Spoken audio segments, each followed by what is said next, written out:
The Charlotte Hornets are 9-28, second to last in the East, second worst team in the NBA right now. LaMelo Ball is putting up ridiculous numbers, shooting 1 billion shots. Connor, can you win with LaMelo Ball on your team and as one of your best players? I think you can win with LaMelo Ball on your team. I don't know if you're ever going to be a legitimate title contender if he is your number one option. And that's what he is in Charlotte right now. Does that make sense? Yeah, absolutely. If he's a number 2 or 3 and he can distribute the ball a ton, then sure. But I don't.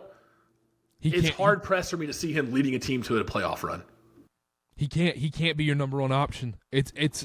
We've realized that he can't play winning basketball. There's too much. I don't know if it's knucklehead. I don't know what it is, but look, man, 1 foot step back threes when it's a 2-point game. Probably you saw it last night.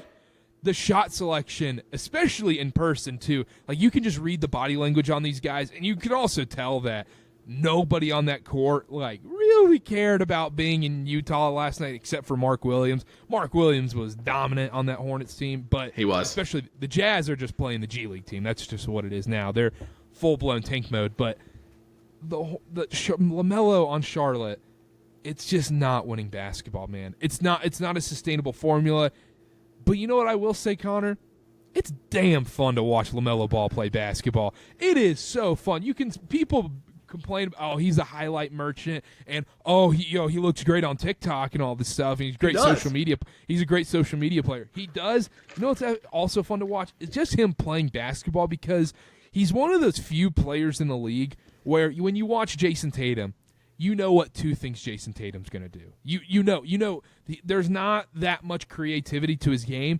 He's super efficient. He's one of the best players in this league. He's unbelievable, and he gets to his spots, and that's all that matters.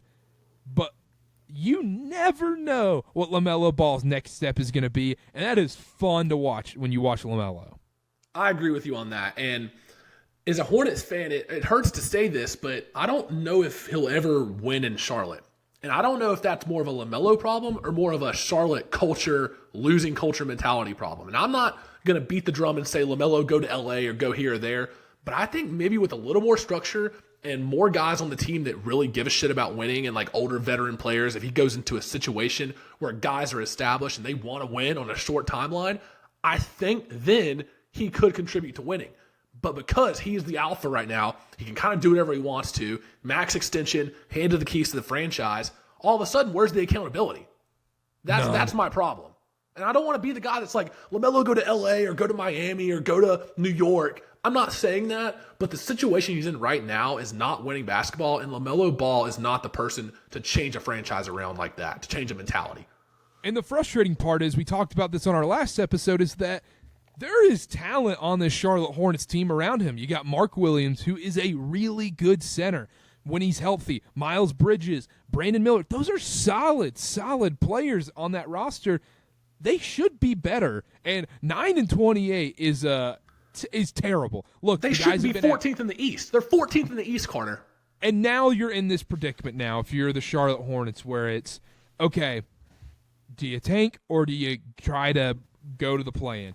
You have to decide right now where you're going to be. You can't win too many games and ruin your draft pick. Now, if you end up in the 4th, you got to be bottom 5. You either got to be bottom 5 or you got to be in the play-in. You cannot be that 11 seed in each conference and barely miss out on the play-in, because you are screwed at that point. You are screwed. And even as loaded as this class is, picking 8, 9, 10, 11, 12 is so different than picking in the top 3 in this draft. And if you can get that number 1 pick, I know people say it every single year, but this is a generational draft. There is a generational talent, number 1 overall in this year's draft.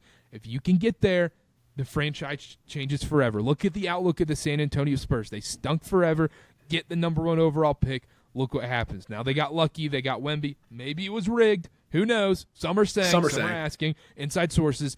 But if you can get Cooper Flagg in this franchise, as a Hornets fan, I vote they tank. I vote they start benching players as soon as possible.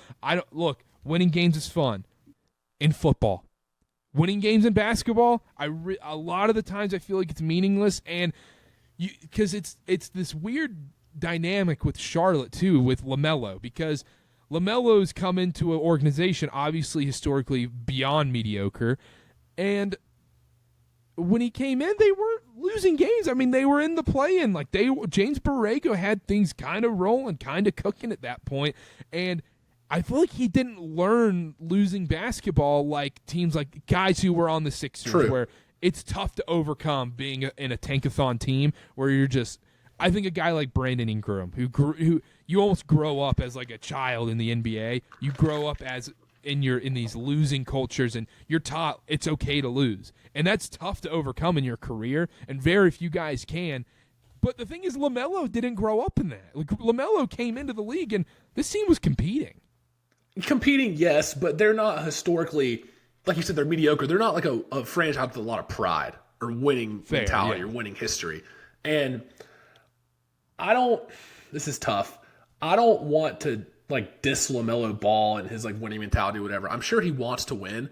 There's just no accountability in Charlotte to be like, we are holding you to a higher standard. You have to come here and win. If not, like, fans are going to be down your throat. Ownership's going to be down your throat. That's not how it is in Charlotte. He's got the keys to the franchise. He can do whatever he wants. Charles Lee, I mean, I was really high on that hire coming in, but it's clear that LaMelo Ball can do whatever he wants. The one thing about James Borrego is, now it was his first 2 years in the league, and I used to get so mad at Borrego, but he would bench him. He'd take him out. He would do things like that. And now that LaMelo Ball is established, he's got a supermax contract, he is the 1A unquestioned option on that team, he just has so much power and control that there's no accountability. And that's the problem in Charlotte. And I love LaMelo. He's been the most exciting thing to happen to Charlotte basketball in my lifetime. Yes. But I just think a change of scenery, eventually you might see a different version of LaMelo Ball. If he stays in Charlotte his whole career, which would be a lot of fun, I doubt he ever makes the conference finals. I mean, the franchise has never made a conference final, so yeah, I don't see it changing. It's going to be like, oh man, LaMelo Ball was so good, but they got past the first round once.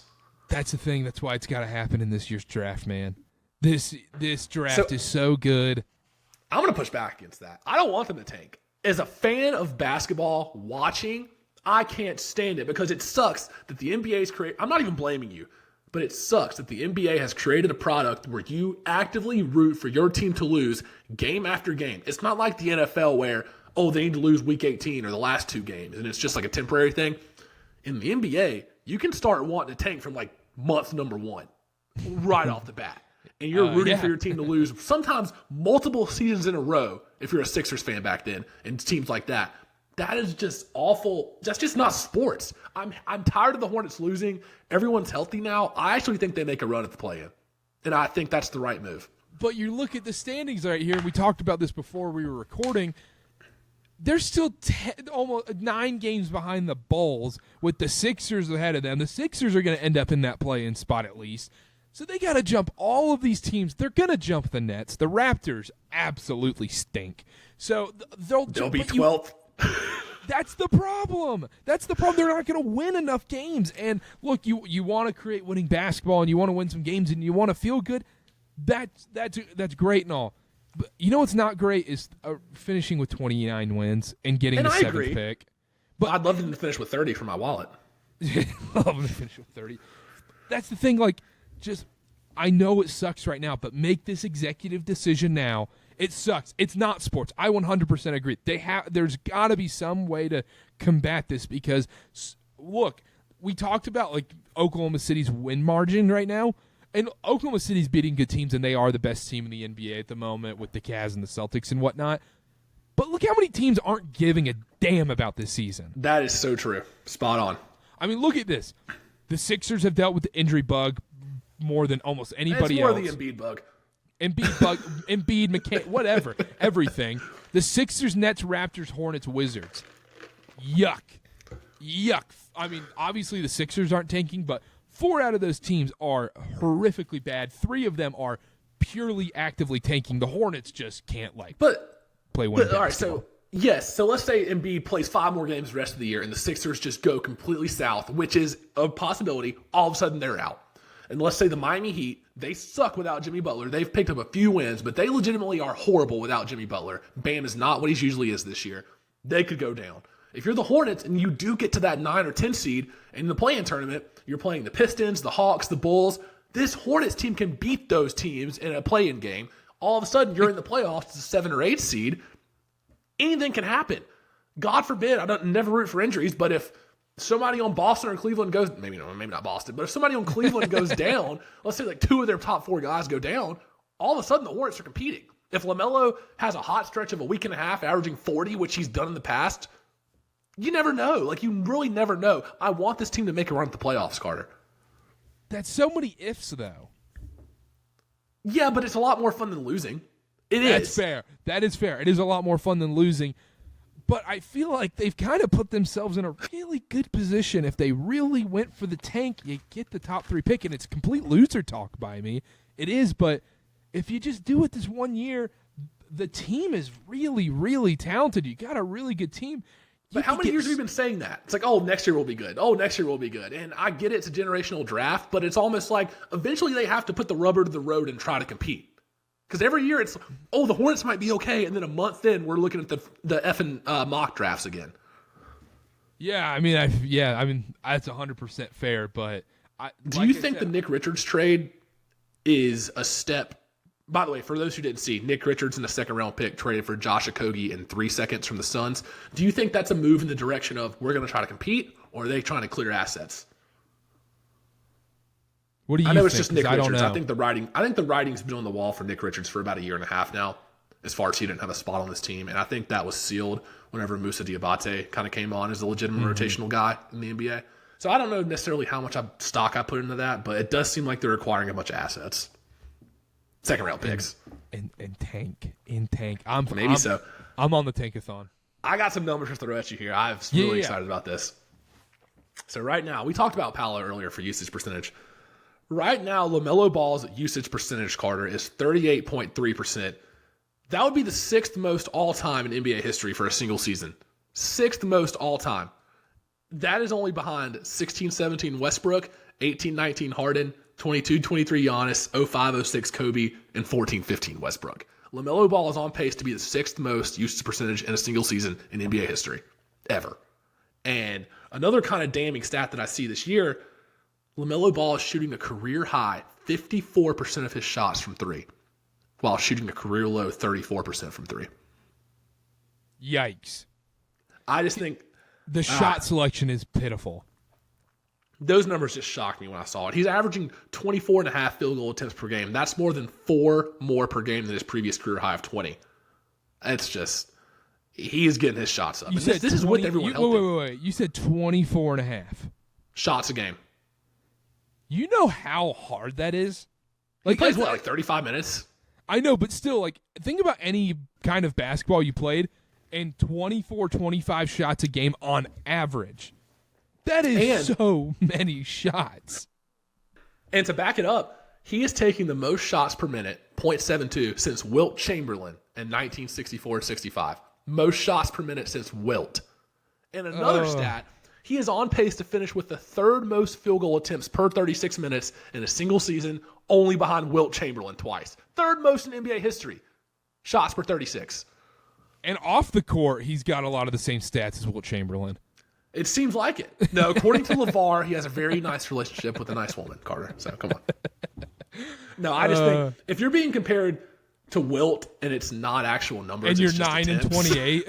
And it's attempts, not stats, it's attempts.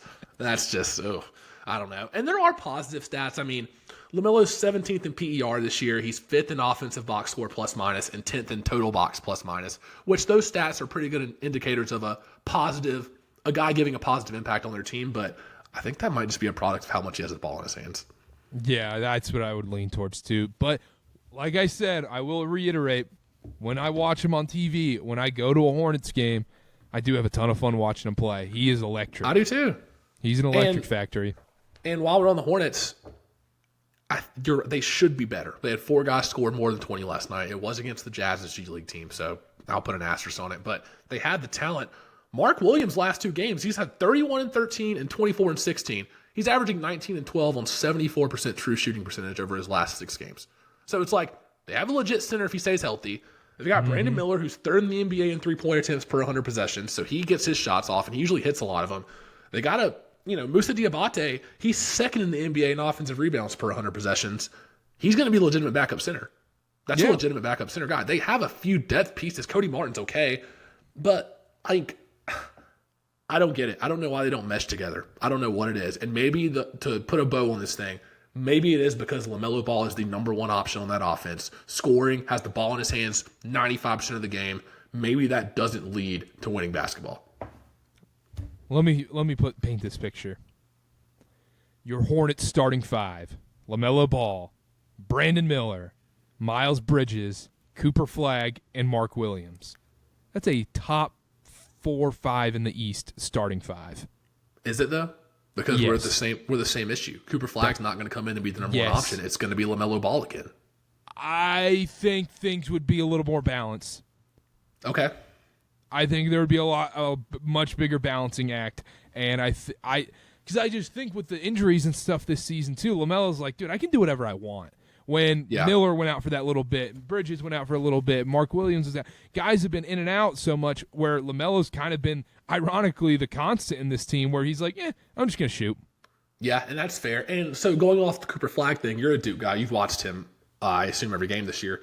How do you feel about him as a defender in a rookie year in the NBA? Because the Hornets starting those four guys right now, they really need a fifth guy as a defender. That's why they're starting Josh Green. They've messed around with Cody Martin. They've got Josh Okogie now. They need a defender. Oh, he can defend 1 through, I would almost argue 5. He is an elite defender, one of the best, if not maybe the best defender in college basketball. He can literally do everything. I cannot talk highly enough. And it's not even just this. People talk about his pure scoring as one of his weaknesses or whatever. That's complete crap. The best traits he has is his attitude. He's not scared of anyone. He thinks he's better than everyone. But the other part of it is that's blended. He's super unselfish, Connor. He is a very unselfish player. He's averaging almost 4 or 5 assists a game in college. In college is impressive. Yeah, inflate that numbers to the NBA. That's like 8 assists, in my opinion. Like, Elliot Cadeau averages, 6.5 assists a game, 7? That's 10 in the NBA, in my opinion. Add 3.5 assists. Stat keepers in college are a little. Oh, it's all home cooking. You see, home games are like, wait, they average 8 assists, but away games they average 3? How does that work? So, my last question for you on the Hornets is this. Would you be this adamant about them tanking if it was last year's draft class? Not at all. Oh my gosh, no, go for it. Absolutely go for it. I would be like, dude, you're wasting your time. The teams that really did tank last year, you just go, why? Why? Yeah. I understand maybe that's your only course of action, but it was such a bad class, and maybe it turns around and whatnot, and guys come out of it, but the number one pick wasn't coveted at all. This year, you are getting a bona fide superstar. He's that good, Connor. And I feel like this could be a recency bias, but I feel like last year it took longer for teams to decide to tank. It took the next 10 games this year. Because they knew. They knew the class is coming in. This class has been propped up for about 2-3 years now. As guys, watch out. This 2025 NBA draft class. Yeah.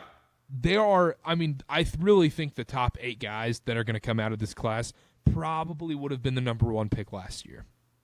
Yeah, I think you're probably right, actually. I think you're right. And a guy like Ian Jackson's a top 5 pick in last year's draft. He's not even going to go lottery. Yeah, I know. And he's damn good. That's what I'm saying. Yeah, and it's an elite class. If you have a lot of picks in this year's draft, you're setting yourself up so well. So go ahead. Last thing on the Hornets, they're 9-28 right now. Give me a final record prediction after 82 games when the season's over. They're 9-28 right now. Where do you see them finishing? I think they'd kind of do what the Carolina Panthers did, and all of a sudden they fool everyone into thinking, okay, this is good. They're winning some games and whatnot, and they barely missed their win total. Carolina Panthers' win total was 5.5. They ended 5-12 on the season, barely missed it, and I think the Hornets finished. I can't believe I'm saying this. I think they finished with 27 wins. Okay, I was going to say 30-52.